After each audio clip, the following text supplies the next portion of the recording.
Assalamualaikum warahmatullahi wabarakatuh. Kami dari kelompok 1 dari mata kuliah Sistem Pengendalian Manajemen dengan dosen pengampunya Bapak Isroni Magister Manajemen. Di sini saya tidak sendiri. Saya bersama teman saya bernama Aminullah Sinaga dengan NIM 63210125 dan dengan saya sendiri Zelvia Meha Alfa dengan NIM 63210230. Oke, kita lanjut. Di sini kita ada tema dari pengambilan keputusan pada saat krisis dan perilaku dalam organisasi dengan judul Fraud Awareness Human Error.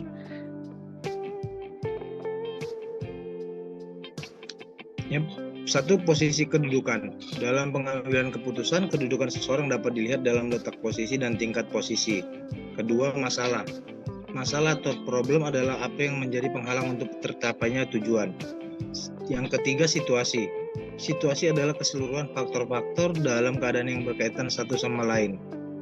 Yang keempat, kondisi. Kondisi adalah keseluruhan dari faktor-faktor yang secara bersama-sama menentukan daya gerak, daya berbuat atau kemampuan kita. Yang kelima, tujuan. Tujuan yang hendak dicapai, baik tujuan perorangan, tujuan unit kesatuan, tujuan organisasi maupun tujuan usaha. Proses pengambilan keputusan. Proses pengambilan keputusan merupakan tahapan-tahapan yang harus dilalui atau digunakan untuk membuat keputusan. Secara garis besar, pengambilan keputusan terdiri dari 3 tahap, yaitu penemuan masalah, pemecahan masalah, dan pengambilan keputusan. Oke, selanjutnya kita masuk ke judul kita yaitu Fraud Awareness Human Error. Nah, di sini apa sih fraud itu? Pengertian dari fraud itu sendiri adalah tindakan penyimpangan atau pencurian data yang sengaja dilakukan untuk mengelabui, menipu, atau memanipulasi bank, nasabah, atau pihak yang lain, sehingga mengakibatkan bank, nasabah, atau pihak lainnya menderita kerugian.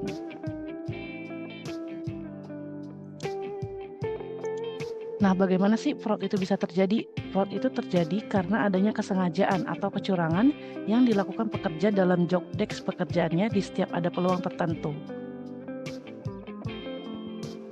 Nah, beberapa penyebab terjadinya fraud ada yang pertama ada tingginya tekanan hidup dan lingkungan sosial, kurangnya pengetahuan akan regulasi, untuk kontrol internalnya juga lemah, dan fraud ini bisa dilakukan secara tim ataupun individu. Oke, lanjut. Contoh penyalahgunaan teknologi untuk melakukan fraud, hacking atau cracking, phishing, skimming, atau social engineering. Titik rawan terjadinya fraud yaitu di pendanaan, lending atau pinjaman. Yang ketiga, laporan keuangan, biaya operasional, pengadaan barang dan jasa. Menurut Undang-Undang Nomor 31 Tahun 1999 tentang pemberantasan tindak pidana fraud atau korupsi, setiap orang yang secara melawan hukum melakukan perbuatan memperkaya diri sendiri atau orang lain atau suatu korporasi yang dapat merugikan keuangan atau perekonomian dipidana penjara dengan penjara seumur hidup atau pidana penjara paling singkat 4 tahun dan paling lama 20 tahun dan denda paling sedikit 200 juta dan paling banyak 1 miliar. Oke, untuk solusi tindakan fraud pada bank collection di bank ini, yang pertama tidak menggunakan handphone pada saat bekerja, memblokir akses sosial media pada laptop atau komputer, controlling ketat terhadap karyawan pada saat jam kerja, dan tidak memberikan password atau akses sistem kepada lainnya. Nah, untuk teman-teman, mari bersama kita jaga kerahasiaan data nasabah, perusahaan, dan negara agar hidup kita aman, damai, dan tentram. Sekiranya itu dari kelompok kami yang bisa kami sampaikan. Terima kasih sebelumnya. Wassalamualaikum warahmatullahi wabarakatuh.